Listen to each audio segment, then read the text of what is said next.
guys, what's going on? It's Ash here coming at you today in Clash Royale. Today I'm joined by Ruusskov. He's a French pro player, a ladder beast. He's going to push to #1 in the world. We're going to talk about execution and talk about the new overtime. But before we do, a quick word from our sponsor. Today's sponsor is going to be TapCat's Epic Card Battles. It's obviously a card battle mobile game that I think you guys are really going to enjoy. TapCats features over 150 cats, aka cards, that have special abilities inside the game. There are over a dozen special quests with tons of missions coming soon to the game, so stay tuned for that. In TapCats, you build decks of 10 different cat cards. Now you can upgrade these cards, they're fully customizable, upgradable, and you can fuse them together to unlock special abilities. It's really fun and it's not as confusing as it seems. You pick it up, it's rather intuitive at first, and as you learn, as you play the game, it gets more complex really naturally along the way. So if you like cats or strategy games or card games, go ahead and download TapCat's Epic Card Battle. The link will be in the description below. I will see you guys in game. Alright guys, into the arena here. Yes, we have Ruusskov finally on the channel. As I said, he is a French pro. This guy is a beast. He's currently right inside, I think, 19 in the world, inside the top 20.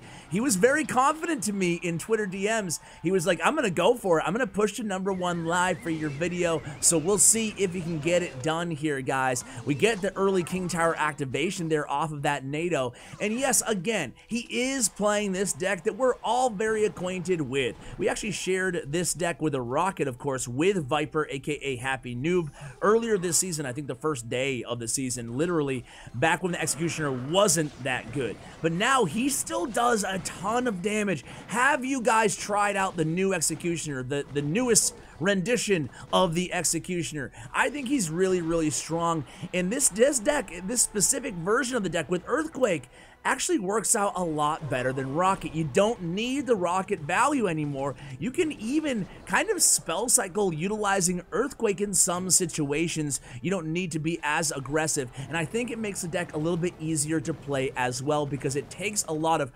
practice, I guess, to know when the appropriate time to start Rocket cycling and then leave yourself with a -6 elixir deficit. So I think you guys will like this version better. If you don't have Earthquake leveled up, you can of course just sub in the Rocket if you want to, or you can even try Zap or Log, or even Bar Barrel if you want to get crazy, or of course Fireball. So just go with what you want depending on your levels. But Hog Earthquake synergy right now really is head and shoulders above every other Hog archetype, possibly with the exception of 2.6. So here we go into double elixir, and look at this. Look at this, guys. Oh my god. You might want to rewind that. That really says all you have to know about the new power of the Executioner. And Ruusskov told me he's a huge, oh look at that, dude, he just one-shot all those 3 months. That was a value Executioner right there, ladies and gentlemen, if I do say so myself. I mean, think about the Executioner. He stopped the Bandit, he stopped the Battle Ram, then he went on to kill the 3 Musketeers. Pretty impressive value. He does a lot of damage. You can almost utilize him. Speaking of 3 Musketeers, 3 Musketeers Hunter deck, been a while since I've seen this one. We get 2-3 Hog hits, tower down, making it look very easy in this first match. And again here, utilizing this Ice Spear and the Executioner to one-shot that Battle Ram. Very, very well played there, guys. But yeah, 3 Musketeers making a little bit of a comeback. I was going to mention the Hunter. The Hunter is a card that I think can be replaced in a lot of situations with the Executioner. We're actually seeing decks like that again inside CRL. So very well played in the first match there by Ruusskov. Let's go ahead and take a look to see where he is in the world, and we'll hop into the next match. 14th. Be right back. All right, guys, so 14th in the world against what's legend? I don't know. You tell me. So we're going to start out with a Log. He has, I think he's playing 2.9. And it looks like he is with Skeletons and Log. So let's see how he handled 2.9. And, you know, talking about 2.9 is a good time to talk about the new overtime changes, in case you guys missed it in yesterday's pinned comment. Yesterday, by the way, thank you for all the feedback. I read almost every comment on there talking about kind of the state of Clash Royale. I didn't respond to all of them because so many people left like really thoughtful and long comments, and I would be here frankly for 24 hours and never see my family again if I respond to all of them. But I did read them. Speaking of, what's up with the first card glitch down there? What's up with Ruusskov's first card? Anyway, interesting. What is it anyway? Is it NATO? No. It's Log? No. What is his first card? I know, we'll see it anyway. That's really bothering me for some reason. Anyway, back to the overtime, right? So if you guys haven't heard the news, the new overtime changes should potentially be going into effect in the October update. What they are is after 6 minutes, providing everybody is tied, the towers will start losing a dramatic amount of HP until one dies. Does that make sense to you guys? This will not apply on ladder out the gate. They're going to see how players like it. If they like it in challenges, in global tournaments, in special challenges, basically everywhere. Clan wars, everywhere except for ladder 1v1. If people, even 2v2 will apply to.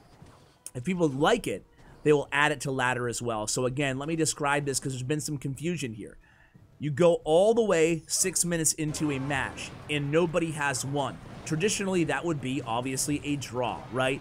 But Supercell does not like how you're essentially just wasting 6 minutes of your time playing the game. You can't really make any progress, and it makes for uninteresting battles according to them. So what are they going to do about this? They're going to go ahead and, again, after 6 minutes, after overtime is over, you just start losing a ton of HP. So essentially the player with the lowest HP tower will lose that match. Definitely kind of a boost for spell cycle. I personally actually think this will help Expo. I don't think it will hurt Expo. I think it will help Expo, especially if players can kind of change their play style to be even more defensive and just start fireballing, cycling, or if you're using ice ball, rocket, cycling. That's sometimes all you need. Anyway, this match has been rather uninteresting, right? We're already into almost sudden death overtime. This might be a draw, so very appropriate time to talk about it. Actually, it's not too boring because I actually like seeing how Ruusskov uses his Earthquake. And here he goes, using it against this Expo here. Earthquake, this is a matchup where obviously Rocket, you're just fine in this matchup. You can Rocket the Tesla and the Expo, especially when they're placed together, and the support troops oftentimes. But Earthquake, man, that is where the true value lies. 3 Elixir, you can absolutely just decimate the opponent's Expo, and if they have a Tesla too, and if it's in range of the tower, which it always is, you can get some extreme value out of that. And look at it right here. Gonna do some damage to the archer. Just an Earthquake and a log, take that Expo down to about, I don't know, 10-20% HP max. So now a Hog's gonna come down opposite lane, getting that Tesla out of hand. Executioner helping out against that Tesla as well. And again, guys, I'm very curious to hear from you guys in the comments. Have you tried the Executioner? Do you like the new Executioner? I haven't played much of it. Log come down the Fire Spirits there. I say 2.9, but it's actually a 3.0 or 3.1 deck.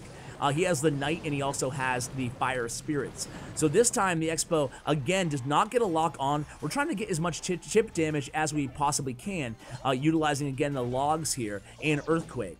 So, again, we go right lane with the Knight and the Goblins. Then we Predictive Earthquake, and he actually does a good job, the opponent there, in waiting to drop his Tesla. But on the other side of the arena, we score a lot of damage, and now we can dispel cycle maybe here, guys. 11-14. Now, this would typically be a point where we would rocket cycle here, but we can just Earthquake and log, and look at how much damage we're doing. We're not even going to get a Hog to that tower. It's already, excuse me, down to 724 HP. So looking pretty good here, right? A $122 remaining here in sudden death overtime. The opponent feeling the heat here, feeling the pressure, feeling that spell cycle. We save the Earthquake still for the Expo. Very smart decision. That's going to be GG here. 340 remaining on the right tower. We do give up an Expo lock on our left tower, but who cares?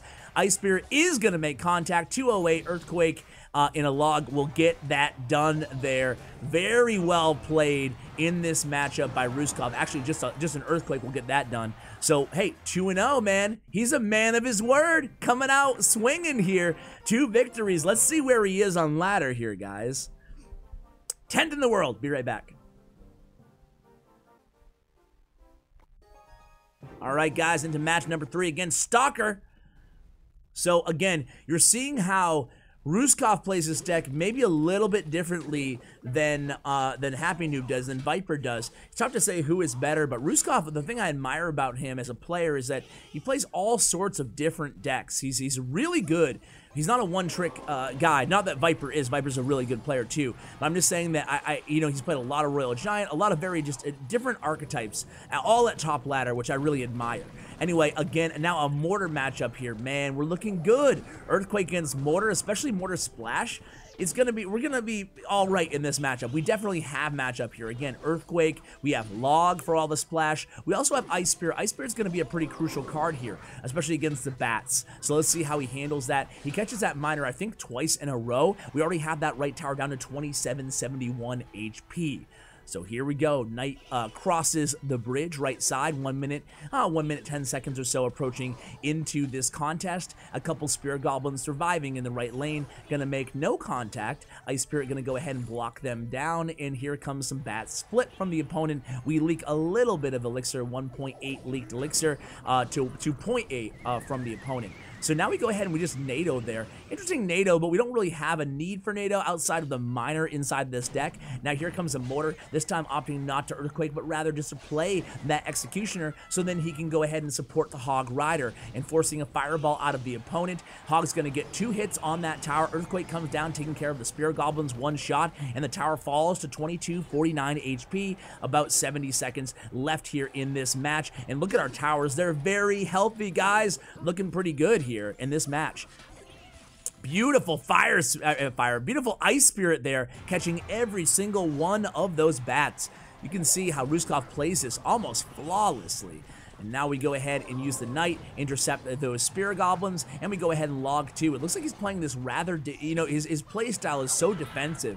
He's not willing to take much damage at all here. We have a predictive Earthquake down for that mortar. Now he's still going to have to respond to this Hog Rider. He does so with a Goblin Gang, but not before we can score 1 hit on that left tower, 1598. And now we're just cycling in the left, trying to take care of all these troops, excuse me, while we go ahead and distract the Rascals, utilizing the Knight. So again, really smart defense here, and then we use again kind of a strange unorthodox tornado there, but it works for him. It works really well. I love picking up on little kind of nuances to the players habits, I guess, like that, like using Earthquake using Tornado in situations where in matchups where you don't really need it a ton. So here we go. It's going to be a miner placed behind the tower, Executioner taking care of the Boy Rascal and the support troops with the help of the Ice Spirit, and meanwhile Knight chops down that miner in the left lane. 12:08 remaining. We're about 10 seconds here into sudden death overtime. We're going to go with Goblins, and here comes the Rascals. We're just going to go ahead and log those Rascals away, and again,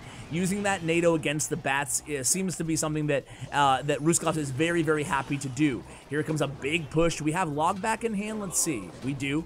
Just gonna log that Goblin Gang up. No big deal. Goblins down against that miner. And here comes a Hog Rider again. We NATO away those bats again, and we Earthquake again, and we're gonna score a lot of damage. This might be GG here, guys. 1 and 2 Hog hits, and the log. GG's 3 in a row. Man, how close is he to #1 in the world? Let's take a look.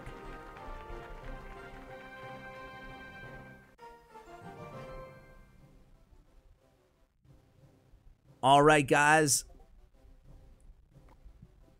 4th in the world. Let's go. Let's go. 1 more for #1. And here we go into a match against Shadow. Ooh, Shadow's such a good player. Let's see who comes out on top in this match. We start off with that Hog Rider and the Earthquake. Gonna go ahead and take care of that Furnace, and he responds with a, you guessed it, Fisherman. So Furnace, Fisherman, it's gotta be a Royal Giant deck, and you know Shadow, one of the better Royal Giant players in the world. Tricky matchup with the Fisherman, right? I mean, Fisherman's so tough to kind of navigate in terms of a strong, ooh.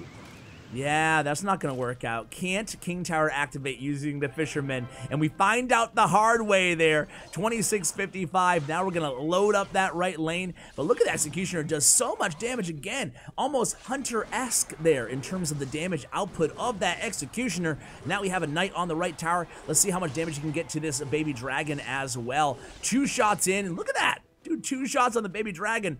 Leaves him with no life to get any damage onto that right tower. But here we go. We go into the Hog again. And now we're not even going to get 1 hit on that left tower. Activated King Tower with a Fisherman. Very well played there by Shadow. Shadow again, just a really, really solid player. He's not going to make any mistakes, so we're going to have to just beat him in sheer skill here. in this matchup. We drop a Knight there, not willing to take too much more chip damage on that right side. Oh, the Inferno Tower emote comes out from Roos. We go ahead in, knowing that we activated that King Tower already. We hit the King Tower as well with that Earthquake, so not a bad Earthquake value there. And here he comes with another Royal Giant in the right. We go with the Executioner. Nice job of avoiding the log there by the Exy, but then the Fisherman pulls the Executioner away. We're forced to use a log and an Ice Spirit. That's a lot of elixir just to defend the Royal Giant. He still gets a hit on the tower, 1432. And look at the elixir advantage that Shadow has here, guys. This is going to be tough. I don't know if we're going to be able to win this one. Knight played here at the bridge. We have Earthquake back in hand as well. Are we going to use it? We are. So Earthquake is down. That will get the Hog hopefully to the left tower. Fisherman's in hand as well. Log comes down. We go ahead and NATO that Royal Giant back. We're going to go ahead and log in Ice Spirit again. We're using NATO, log, Ice Spirit, and Goblins and Knight, all to try to stop the Royal Giant, but it is to no avail. Well played. 25 seconds here. It looks like the dream of getting #1 global might be dead here, guys. Fisherman goes ahead and pulls that Hog away from the furnace, but it doesn't matter. He doesn't score a hit. And there we go, 10 seconds left. There's no way that we can go ahead and make a comeback here, guys. Just so difficult, again, to bypass both the furnace, but more importantly, the Fisherman. Fisherman's just so crazy. So that's going to be a big fat L. Oh man, that sucks. Let's do one more though, guys, and just see if we can end this video with a victory. Let's see where he is right now. 15th. One more. Here we go again, Smart Life CR. All right, let's end with a victory. You guys know what deck Smart Life is playing, right? I've had him on the channel before. It is a weird, difficult, high-skill Royal Giant deck, right? It's Royal Giant with Valkyrie and arrows, I believe. It's just, I shared it maybe a month or two ago. I already forgot every card in the deck, but I just remember it being, oof. I don't know how he does it. Smart Life has the most wins, I think, out of any pro that I've had on the channel. I think he has like 40,000 victories using this deck alone. It's pretty insane. How many victories do you guys have? Let me know. And then I can tell if you watch till the end of the video too. How many victories do you have? That's the question of the day in a series that we don't really have here on the channel. But maybe I should add a question of the day. Kind of find out more about my viewers, as corny and cliche as it may sound. Anyway, here we go. It's going to be a Valkyrie and a Muskie. In the left, we respond with an Executioner, but this time Executioner does not hit that Musketeer due to that new range. So we're forced to go ahead and Earthquake against that Goblin Gang, and a Well Played comes down. We're at about a 3 elixir deficit here, about a halfway almost through this contest. So let's see. What is Smart Life going to do here? What is Ruusskov going to do? A good time to mention again, I think I mentioned this at the beginning of the video, but Ruusskov does have a YouTube channel. Again, he is a French player, but he has great content and great gameplay. So go ahead and check him out. I will include that in the show notes below. So here it comes with a Royal Giant in the right. We're going to go ahead and use that NATO, pull him back. This time, defensively, we're a lot more kind of robust than we were going into double elixir time. A lot more healthy on our towers. So things looking much better than they were against Shadow. Unfortunately, we go right into these minions, and now we're going to have a Valkyrie counter push here. We have Exy in hand, though. Let's see if we just Exy. We do to clean up very, very nicely. Again, taking care of that Valkyrie. She does get one hit, make it 2 hits on that Executioner. Now setting up with a Musketeer, probably Royal Giant here as well in the left. Here it comes, Royal Giant down. And let's see how we handle this. We go opposite lane with a Hog, and then we go in with the Goblins. Again, he does have arrows in this deck, so Goblins are providing much more value than they were last match, where Shadow would just hover the log there behind the Royal Giant, knowing that we were really willing to go ahead, and our #1 counter was the Goblins. So here we go. It's going to be a Knight in the left. Marching in the right is the Executioner. We go with a Hog. So let's see how he stops this. We have a Rocket coming down. Oh man, I stand corrected. He does not have arrows. He's now playing Rocket Zap version of this deck. We get 2 hits with the Executioner in that right lane. 2 seconds left to go. 1 second. Now we're into sudden death overtime. Can we win this? A big push coming in the left. We have Knight again, ready in hand, and another Earthquake defensive placement there. Very, very nice utilization of the Earthquake in all these matches, guys. I've always considered Earthquake to be a little bit too situational for me, but man, Ruusskov is making a case for the power of Earthquake. Now we have a Valkyrie behind this Musketeer. A Knight, excuse me, is going to go ahead and finish off that Musketeer, and now we have a rather healthy Valkyrie and minions and Gob Gang. And again, guys, beautiful Ice Spirit, beautiful placement. We do take one Valkyrie hit there, so Smart Life falls, or gains, excuse me, the damage advantage. We fall a little bit behind. Now we're gonna go in with the Hog Rider in the right lane. Musketeer set up in the left. I don't think the Hog's gonna get a hit. He does actually, 1780 now on that left tower, so a nice log there for that tombstone, but that was bad. A lot of rocket value given to Smart Life here. Let's see if we try to cash in on this elixir advantage. We don't even have a big elixir advantage here. That was a very aggressive rocket. So a log comes down. Oh no, this is not looking good here, guys. Road Giant in the left lane. We go ahead and we use Executioner and the NATO. He won't get a hit. Well, now with the Ice Spirit, he definitely won't get a hit. We go in with the Knight as well, but unfortunately, the Musketeer is targeting onto the XC. But Knight plus the XC is going to finish off that Valkyrie. Now we go in with the Hog Rider in the right. We have Goblins as well. Earthquake is down against the Goblin Gang. Musketeer helping out opposite side lane, and the minions will finish off that Hog Rider. Now we log in Ice Spirit, that Musketeer. A minute 14 remaining, staying aggressive here. Here we go, guys. Earthquake is down. That's going to slow that Valkyrie. Rockets down on our tower. We get another hit. We NATO it away. Oh, wow. What a beautiful play, NATOing and Earthquaking that Valkyrie away. What a way to end the video, guys. I am happy with that ending. Huge shout out to Ruusskov. Again, check out his YouTube channel, guys, and his stats and player profile. Thanks to StatsRoyale.com, my YouTube partner here. And again, wow, GG's, man. That was really, really well done. Let's see where he is. 12th in the world, guys. Thanks for watching. Huge shout out to Bren Chong, my YouTube partner. Check out his information as well. Thank you, and as always, take care, guys.